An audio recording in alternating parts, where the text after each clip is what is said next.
Bonjour, bonsoir, bienvenue à tous dans l'Horologium. Aujourd'hui, un épisode hors série un peu court, juste pour vous prouver que je ne suis pas mort, yeah! Wouh, trop la fête! Disons pour faire court qu'entre mon nouveau boulot, mon déménagement et mon permis de conduire, que tu n'as toujours pas, soit dit en passant, que je n'ai toujours... Mais ta gueule! Bref, je n'ai pas eu beaucoup de temps à consacrer à cette chaîne et je m'en excuse. En même temps, les gens ils te demandent rien. C'est juste moi ou t'as décidé d'être casse-couille aujourd'hui? Je ne dis plus rien. Si seulement... Bref, ceci est un mini-épisode consacré à une montre que j'apprécie personnellement. Une série parallèle en découlera peut-être, mais ce n'est pas le but. Passons au vif du sujet.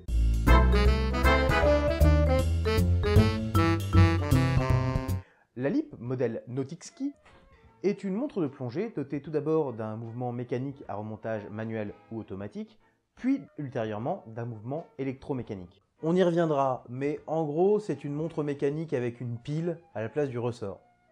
La manufacture LIP frappe un grand coup en 1967 en produisant une montre de plongée étanche à 200 mètres, la Nautic-Ski. Elle rencontrera un grand succès et sera commercialisée jusqu'en 1974, c'est-à-dire jusqu'à l'agonie de LIP. On y reviendra parce que l'histoire de la marque est intéressante, mais que sa fin est un peu compliquée, qu'il va d'abord falloir passer par la crise du quartz pour que vous appréhendiez un peu le truc, et que c'est un gros morceau. Le modèle a été commercialisé en plusieurs variantes qui sont trotteuse index rond, rectangulaire ou sans index, aiguille des heures et en extrémité avec ou sans pointe, et autres petites modifications esthétiques.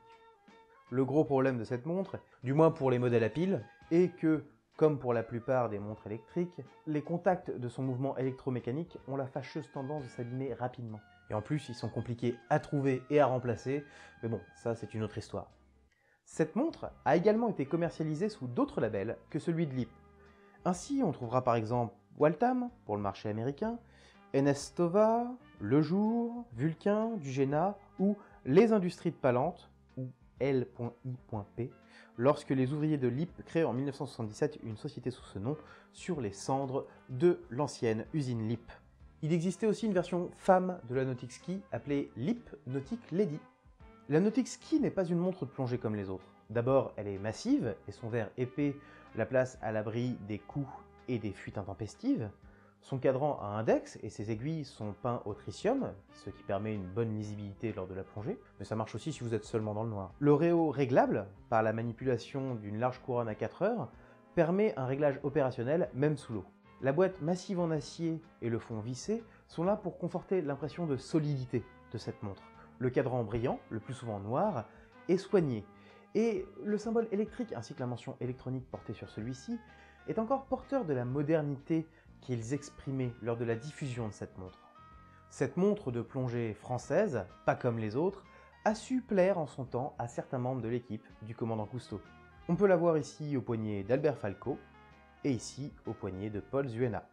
Vendue avec un bracelet ajouré, la Nautic-Ski est devenue une montre mythique, icône de la marque LIP et de son savoir-faire.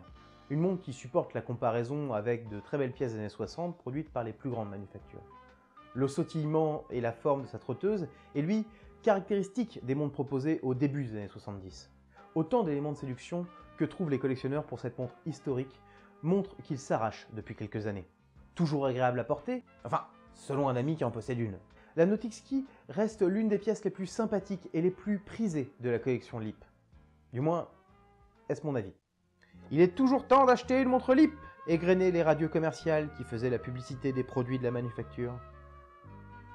Avec le temps qui passe et les facéties de la mode qui régulièrement remplacent au devant de la scène des produits du passé, la Nautic-Ski n'est peut-être pas si démodée que cela.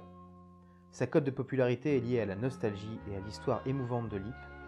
Elle ne fait qu'augmenter l'envie des amateurs de posséder une pièce que le temps ne fera que bonifier.